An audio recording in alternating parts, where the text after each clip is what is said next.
स्वर्गीय प्राणी द्वारा मुर्दे का मांस खाना। श्री रामदास जी ने कहा। राम की सभा में पहुंचकर लव आदि ने वशिष्ठ जी को प्रणाम किया और राम के सामने बैठ गए।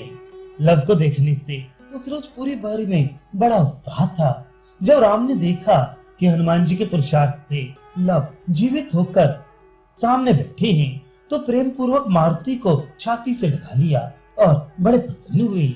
इसके बाद राम ने हनुमान जी को रत्नों से खचित 2 कंगन दिए, जिन्हें पहनने से हनुमान जी बहुत सुंदर दिखने लगे। फिर राम जी ने एक दूसरा कंगन, जिसे अगस्त जी ने दिया था, वो लव को दे दिया। उस बहुमूल्य कंगन को पहनने से लव भी अतिशय सुशोभित हुए। तब लव ने अगस्त जी को प्रणाम करके कहा, हे मुनिराज, ये कंगन आपको कहाँ मिला था, सो हमें बतलाइए। इस प्रकार लव का प्रश्न सुनकर अगस्त्य परम प्रसन्नता पूर्वक कहने लगे, एक बार मैं दंडकारण्य में एक सरोवर पर स्नान करने गया।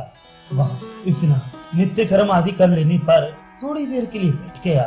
इसी बीच आकाश मार्ग से एक स्वर्गीय प्राणी सैकड़ों स्त्रियों से घिरा हुआ दिव्य विमान पर आरूढ़ होकर वहां आया।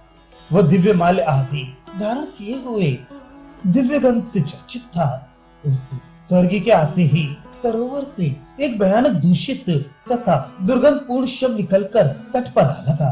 इसके अनंतर वह स्वर्गीय प्राणी अपने विमान से उतरकर उस शव के पास पहुंचा और उसके मांस को उसके बड़े प्रेम से खाया। फिर जल पिया और अपने विमान पर जा बैठा। उधर शव फिर डूब गया। उस गमनोन्मुख स्वर्गीय के पास पहुंचकर मैंने उससे कहा, हे दिव्य स्वरूप धारी, थोड़ी देर के लिए रुककर मेरी बातों का उत्तर देते जाओ। तुम्हारे इस कार्य को देखकर मुझे बड़ा कौतूहल हुआ है। अच्छा, हमें ये बताओ कि इस प्रकार स्वर्गीय प्राणी होकर भी तुम मुर्दा क्यों खाते हो? मेरी बात सुनकर उसने उत्तर दिया, हे ब्रह्म, तुमने बहुत अच्छा प्रश्न किया है। सुनो, मैं सब बतलाता हूँ। पूर्व समय में विदर्भ देश के अधिपति सुदेव नाम के एक राजा थे। उनके श्वेत और सुरत नाम के 2 पुत्र थे, जिनमें श्वेत में था और राज्य भी मेरे ही हाथों में था। उस जन्म में राज्य मत से मत होकर मैंने कोई दान नहीं किया। हमेशा पाप कर्म में रत रहा। मेरे कोई संतति नहीं थी, इसलिए वृद्धावस्था में अपने छोटे भाई सुरत को मैंने राज्यासन पर बिठा दिया और जंगल में जाकर कठोर तपस्या करने लगा। एक बार स्नान करने के लिए एक सरोवर में डुबकी लगाई, तो वहीं डूबकर मैं मर गया। मरने के बाद अपनी तपस्या के प्रभाव से मैं स्वर्गलोक में पहुंचा। तपस्या के फल स्वरूप वहाँ सब चीजें तो विद्यमान थी, लेकिन खाने के लिए कुछ नहीं था।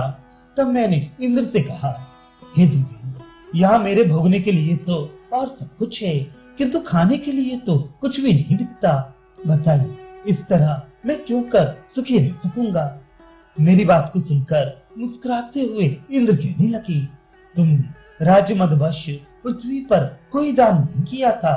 बिना दिए कुछ भी नहीं मिलता, इसलिए तो प्रतिदिन विमान से जाकर उस मिष्ठान से परिपुष्ट अपने शरीर को खाया करो। वो बहुत दिनों तक नष्ट न होकर ज्यों का त्यों बना रहेगा। इस प्रकार इंद्र की बात सुनकर मैंने कहा, ये बतलाइए कि मुझे स्वर्गीय अन्न किस तरह प्राप्त होंगे? मेरी बात सुनकर इंद्र ने उत्तर दिया कि अभी तो दंडकारण्य मनुष्य विहीन है।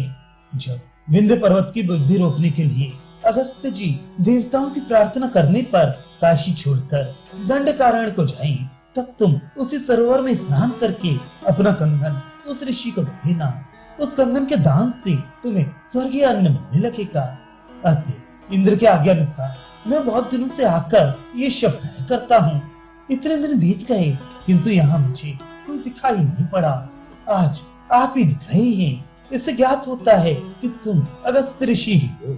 आज तुमने मेरा उद्धार कर दिया। अब कृपा करके मेरे दान को स्वीकार करो। अगस्त्य ने कहा कि इस तरह कहकर उस स्वर्गीय प्राणी ने अपने कुंगन उतार के हमें दे दिए और प्रसन्न मन से विमान पर सवार होकर स्वर्गलोक को चला गया। तब से वह शव उस सरोवर में कभी नहीं उतराया और वह स्वर्गीय स्वर्गलोक में दिव्य अन्नों को पाने लगा। हे लव, मैंने जिस कंगन को उस समय दंडकारण्य में पाया था, उसे राम को दिया। और राम ने आज आपको निकाला है।